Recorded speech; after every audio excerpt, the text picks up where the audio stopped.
Ahoy there! It's Dominic D'Angelo. It is a Tuesday.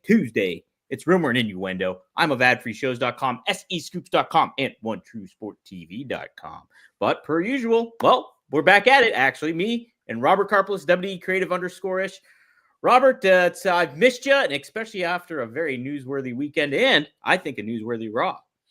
Yeah, hell of a weekend, hell of a Raw. Thanks to Kevin Kellum for filling in yesterday. It was a blast getting to talk with him. The nice thing about yesterday's show, if you missed it, we went an hour, and I had just finished watching Elimination Chamber about 15 minutes before we went live, and I managed to avoid all of the spoilers. So it was fresh for me, the John Cena heel turn. So it gave me a nice opportunity to just kind of spit it out.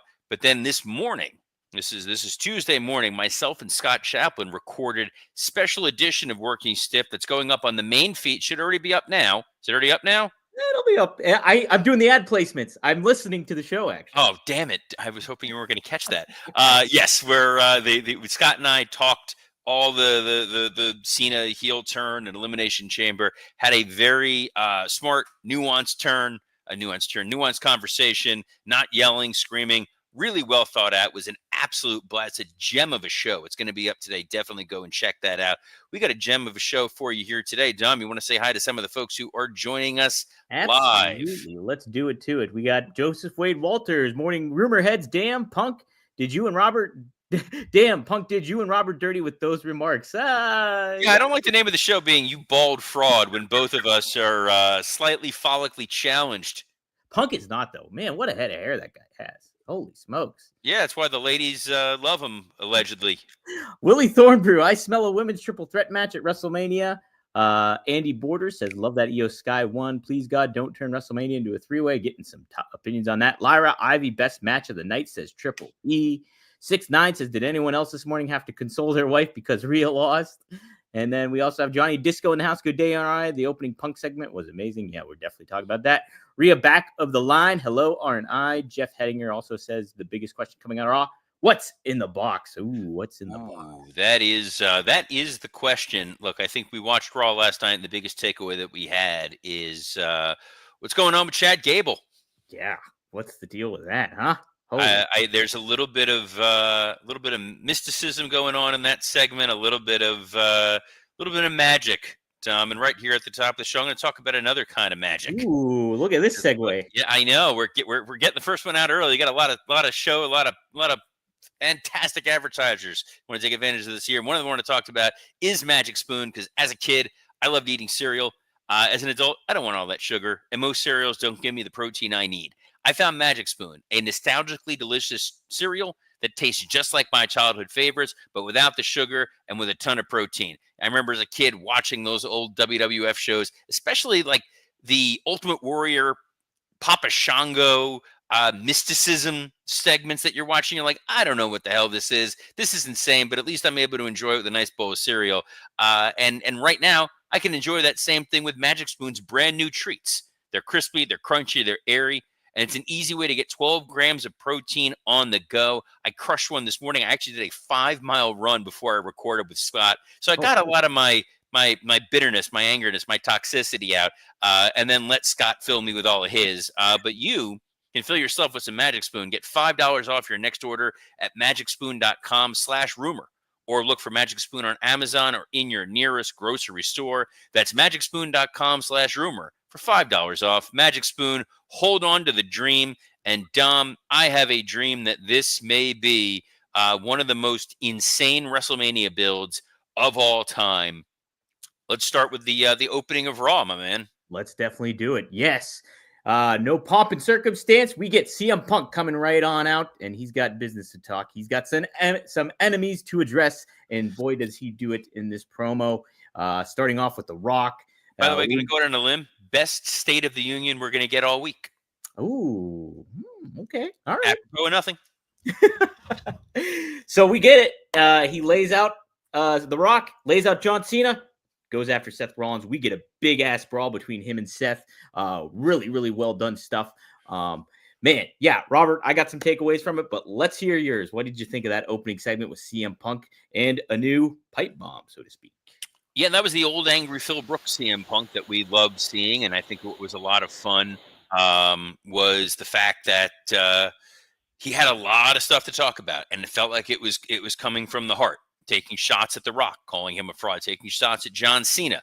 That I can see through you, and that you are a fraud as well. Really well done. Then moving on to getting angry about Seth, it made it feel like Punk's got a hit list like the Bride and Kill Bill, and he's coming after everybody, and he's going to burn the house down. And it made you excited to see what they were going to do with Seth. Made you excited to see what's going to happen when Punk finally squares off with Cena, and if possibly we are going to get some sort of Punk Rock physicality. My guess, my assumption, my hunch. Dwayne Johnson, one of the bald frauds, had said, hey, I'm not going to be able to work a Mania match, but maybe a tag match at some point down the line. So maybe SummerSlam, we're going to see John Cena and The Rock versus CM Punk and Cody? I'm not against that. I'm not against that at all. Yes, I loved it, Robert. I think him just being so direct and calling him a bald fraud, I popped. Like I audibly popped at that. I thought it was very well done. It's and the then, baldest. I don't appreciate it. Seth Rollins then coming out, and what I tweeted last night, I still stand by. This was Peter Griffin versus the Giant Chicken. It was. They just kept fighting and fighting and fighting. There were 3 separate instances where people were pulling their children away from the brawl to protect their families. Yeah. That popped me. I loved that immensely. Dom, what did you think of this opening segment? Man, if you want to talk about somebody that somebody that can set you a WrestleMania tone, CM Punk did it with this thing, because it's like there's so much intrigue when it comes to, hey, John Cena just turned heel. What's this going to be for Cody? How are we going to see all this kind of play out? But then you get this other ripple from another guy that lost in that match, and building something completely, obviously still connected to that, but they're going their own route, obviously, here for WrestleMania. So it creates a lot of great build, excitement. And then he's addressing things that he's not necessarily going to attack right away. We're going to get him and Seth, it seems, first and foremost. So I think it just set a great tone for Raw. And you didn't have The Rock. You didn't have Cody. You didn't have John Cena on this show. You had CM Punk kicking things off and reminding you why he's such a valuable asset to WWE right now. I do want to address that quickly. I'm thrilled that we did not have John Cena or Cody Rhodes or The Rock on this episode. Mm-hmm. You needed that beat. The number of act breaks, commercial breaks where they showed footage of the John Cena heel turn, and it was footage of the Cena heel turn and then headlines from news outlets, footage of the Cena heel turn and then footage from podcasters, footage of the heel turn, and then all of the commentary for all of the different language broadcasters who do WWE TV. They kept making this feel like this was a major seismic moment. If John came out, we would be talking about what John said. Instead, this was a second time to let the dust settle. Let's see what happens. And then next week, huge show, Madison Square Garden. Will we get The Rock? Will we get John Cena? Will we get Cody? We don't know. What we do know is it will be Cody Rhodes and John Cena at WrestleMania. You have 7 weeks of television, which, trust me, is a lot of weeks of television to fill. Let this take its time. Something that I thought was taking its time really well is this Judgment Day situation. Hell of an Easter egg in the little backstage promo. Dom, did you pick up on it? I did not. I picked up on it the week before with the demon portrait, but I did not see what was this time around. So Finn Balor dropping the ultimate line to let you wrestling fans know what's going to happen here. Judgment Day is fine. Fine. Yes. So that was a nice little. We're gonna slip that in there and tease you with it a little. Little Bullet Club is fine callback from Fergal Devitt. So that worked for me. How did Otis versus Gunther work for you, Mr. D'Angelo? Look, I was like, they're doing this already. I was like, they could put this later on, like down in the year with one another, and they could still do it. But I was like, man, this seems a little soon. But geez, how they protected Otis in a lot of ways, I thought was great. He looked like a world beater in there against Gunther, gave him a run for his money and all that kind of thing. So I liked it a lot, and it showed not only did it you build for Otis, but it added more credibility to Gunther too. Him just those boots he was giving him and all that kind of stuff. I thought it was really, really well done stuff. We get Jay off after the segment too, so building to that, obviously. What did you think? Yeah, I think we've seen versions of this before where you have the champion taking on a lesser challenger that the crowd's going to be into. And Otis is essentially just a giant teddy bear that everybody's going to love and want to see him overcome the odds, even though he's really not going to. He did seem credible. It was great that Gunther had to switch up his arsenal, that the clotheslines, the chops weren't working, so he switches to boots. He finds a way to win. Jay comes out, makes the save, and then ultimately gets laid out. And it was, it was funny to hear Gunther taking shots at Otis for being fat when we know that back when he was Walter, that was a bigger dude, and I myself was a bigger dude. But in the last month, I've had a game changer. This is a shoot, folks. 26 pounds in a month Yeah. down, and I attribute a lot of that to my friends at Factor. Are you guys ready to optimize your nutrition this year? Factor has chef-made gourmet meals that make eating well easy. They're dietitian approved. They're ready to heat and eat in 2 minutes so you can fuel right and feel great no matter what life throws at you. They arrive fresh and fully prepared, perfect for any activity or busy lifestyle. It says right here with the keto meals, you can lose up to 8 pounds in 8 weeks. That's a huge loss right there for you guys. You switch over to those keto situations, you're going to watch the pound shred. They got over 40 options across 8 dietary preferences on their menu each and every week. It's easy to pick meals tailored to your goals. I just go with the chef choice. I tell them, here are the things I like, here are the things I don't like. I'm not a big fan of pork. I'm not a huge fish guy. They don't send me any pork. They don't send me any fish. They're sending me chicken dishes. They're sending me vegetarian dishes, beef dishes. I'm eating great as a dude who cannot cook. And when I finish this show at 12:30 every day live, I don't want to have to waste a lot of time preparing a lunch. I pop it in the microwave, I heat it and eat it. I am good to go. And you guys can eat smart with Factor. Get started at factormeals.com/factorpodcast. Use code FactorPodcast to get 50% off your first box plus free shipping. That's code FactorPodcast at factormeals.com/factorpodcast to get 50% off plus free shipping on your first box. What a deal that was, and what a deal it was last night to see two men who are not bald frauds. And that is AJ Styles and Karrion Kross, two men with luscious hair. Luscious hair indeed. And yes, two guys that are kind of going their interesting routes here. What did you think of this here, Robert? This popped me to no end. Karrion Kross draping the arm around AJ. He's morphed from this sinister, manipulative Svengali to Bill Murray and What About Bob? And I am here for it. This is so goofy and wonderful. It's a way to set up, hey, it's AJ talking about what happened and his shock about John Cena. And this was a dude who built part of his career on beat up John Cena. And then I'm showing up to Madison Square Garden and I'm calling out Logan Paul. Dig it.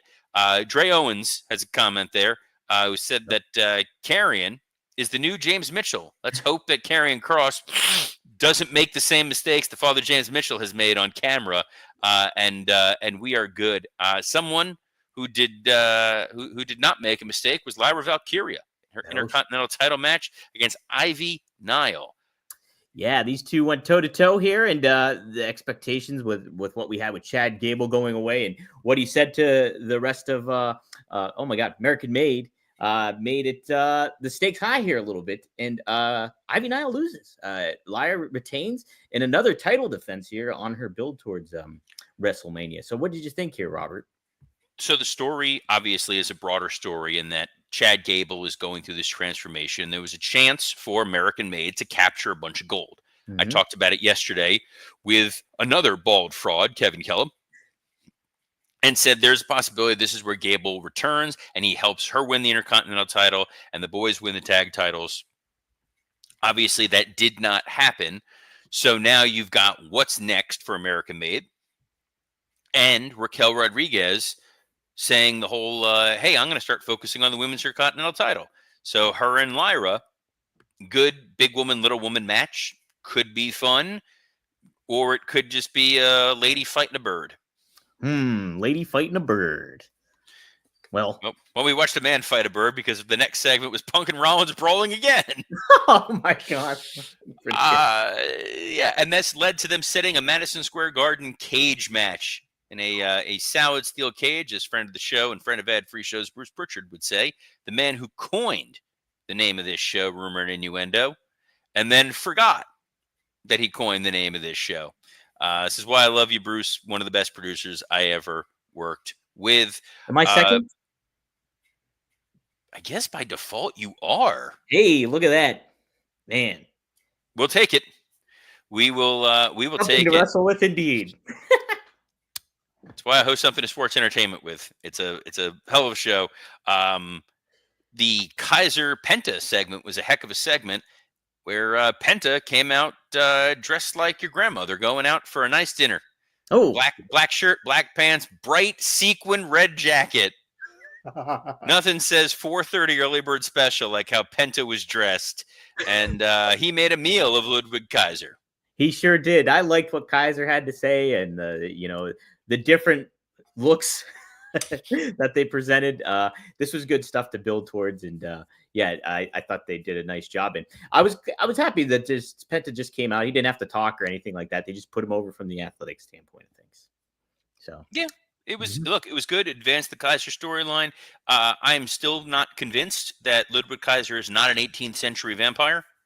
And they have not proven me otherwise. No, they haven't. Bring Gangrel back here. Let's get a new brood. No, I need Gangrel for Sunday. We've got our next BRCW show, and Gangrel is one of our esteemed producers. And I love getting to work with Gangrel. Gangrel's a great. He's a terrifying, scary demon monster vampire. Yes. Also, hell of a dude, and a sweet grandfather to his grandchildren. How about that? It's not something you'd think that you would see. Robert, are you in the Florida brood? Are you one of those members? Well, Christian's in Tampa.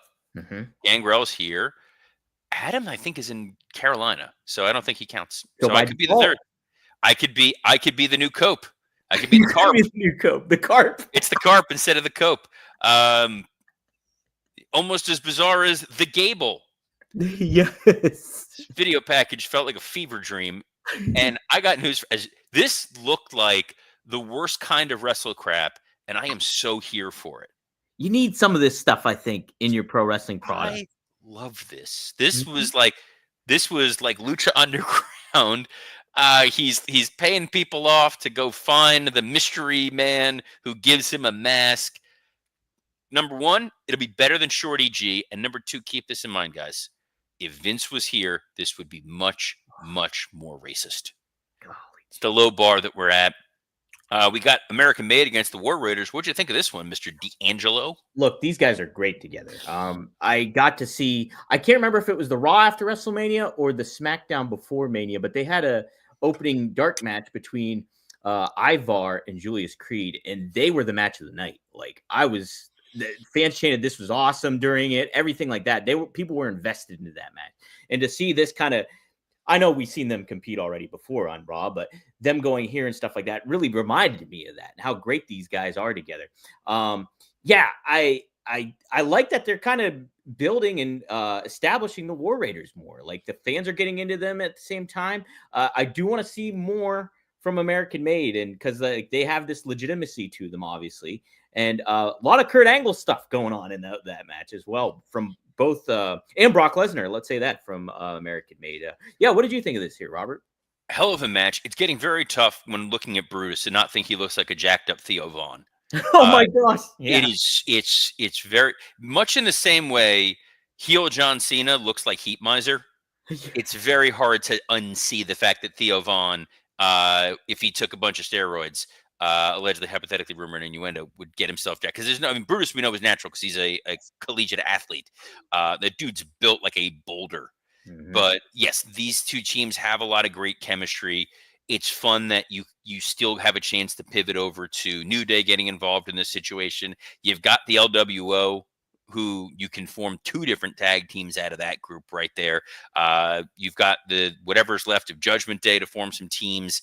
These guys have a lot of great chemistry. They're going somewhere with this American Made story.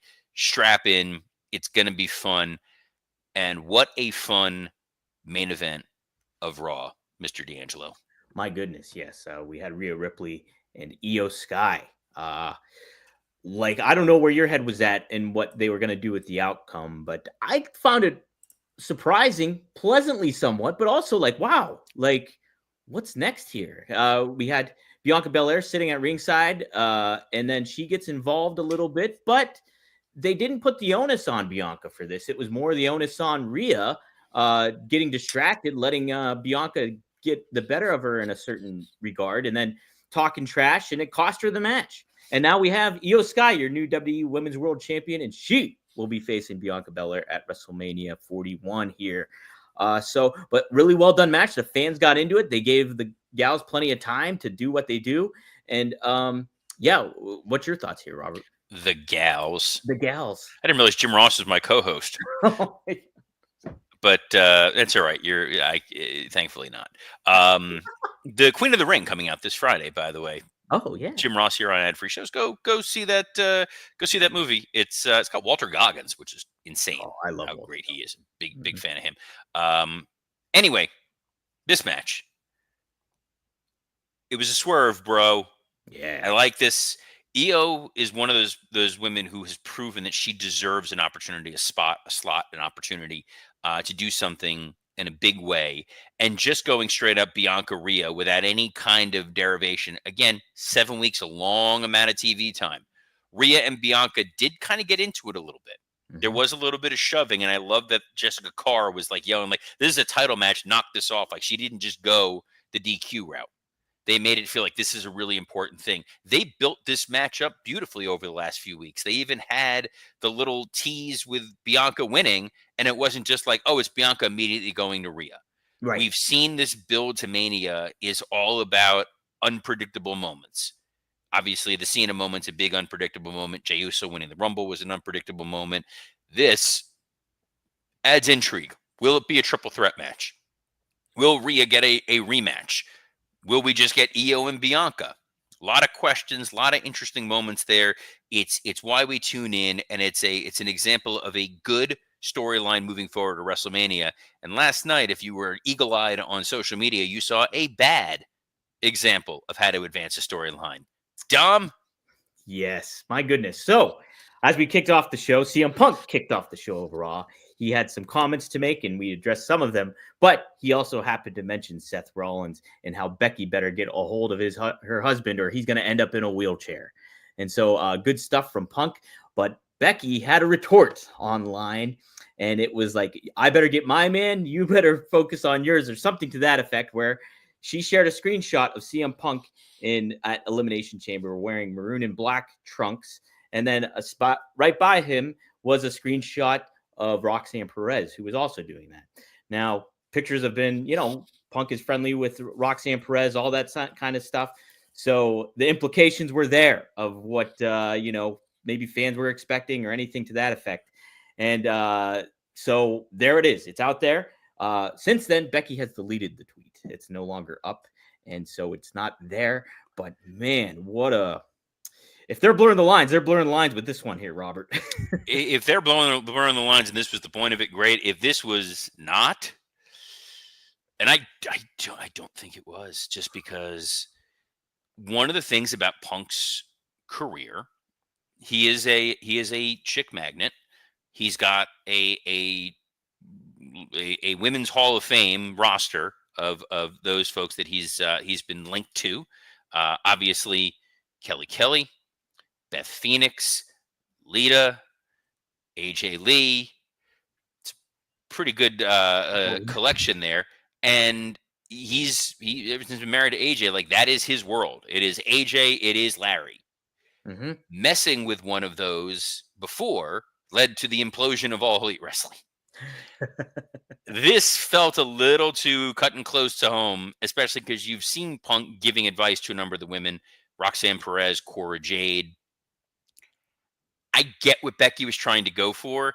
it did feel a little stiff. And guys, Oh, if you're a chick magnet and you want to make sure that you're ready to go, you can have better sex with Blue Chew. Blue Chew is the original brand offering chewable tablets. These erection enhancing tablets help men achieve stronger, harder, and longer lasting erections for sexual activity. Blue Chew is putting its money where its mouth is and offering you a month free. Process is simple. Sign up at bluechew.com, consult with one of their licensed medical providers, and once you are approved, you'll receive your prescription within days. Blue Chew tablets are made in the USA and prepared and shipped directly to your door. You can take them anytime, day or night, so you can plan ahead or be ready whenever an opportunity arises. The best part, it's all done online. No visits to the doctor's office, no awkward conversations, and no waiting in line at the pharmacy. An elimination chamber, those pods are the hardest substance known to man, except for you, because you can make life easier by getting harder and discover your options at bluechew.com. And we've got a special deal for our listeners. Try your first month of Blue Chew free. Visit bluechew.com for more details and important safety information. And we thank Blue Chew for sponsoring this episode of Rumor and Innuendo. What an episode this was, Mr. D'Angelo, finest producer that I have ever had the privilege of working with this year. And this is not your only gig. You got a couple other shows, Mr. D. yes, sir, I do. Me and RVD, new episode just dropped yesterday. Rob and I, we chat about a whole lot of different stuff. His first time smoking and getting high, all that kind of stuff. Wait, he remembers the first time he smoked weed? Oh, yeah. That is astonishing. It's a good story. It's a great story. And, also, I would call BS if he was like, yeah, it was a week ago. No, heck yeah, no, definitely not. So you'll have to tune in to rvdtv.com. That episode is up now. That clip will be dropped today too on rvdtv.com. But today I'm going live 4 p.m. Eastern Standard Time with Greg Gagne, Magnum TA. We are going to talk that John Cena heel turn. I'm going to ask them about their favorite heel turns of all time, things like that as well. And we'll also cover the CM Punk promo as well. I'm sure they're both pretty invested into that. So, is there any update on the appointment that Greg Gagne had? Oh yeah, we talked. Is it good? Did he get that ointment? Is it working? Everything's copacetic here. I'm thrilled. Hopefully it takes care of what was going on with him. What you need to take care of, Dom, is as soon as this show is over, is posting this week's episode of Working Stiff. Myself and Scott Chaplin. We talk Elimination Chamber. We talk the seismic shift in the wrestling world that is the John Cena heel turn. It is an absolute blast. And this was an absolute blast. I'm thrilled to be back here and thrilled that Dom is back here. And we will be here every Monday through Friday at noon Eastern on a plethora of platforms, including the WWE Creative_ish X account, the @Dominic D'Angelo X account, the @SE Scoops X account, and on YouTube on Rumor and Innuendo, ad-free shows, and Working Stiff. You can also catch the audio version of this show every day on Spotify, iTunes, or wherever the hell you get podcasts. Just go to AOL keyword Rumor and Innuendo. I don't think that's a thing, but why not? So on behalf of the guy who's dressed like Mick from the Rocky movies, Dominic D'Angelo, I'm Robert Karpolis. Best of luck in your future endeavors. You're going to eat lightning and crap thunder, you bald fraud. Thanks to Factor.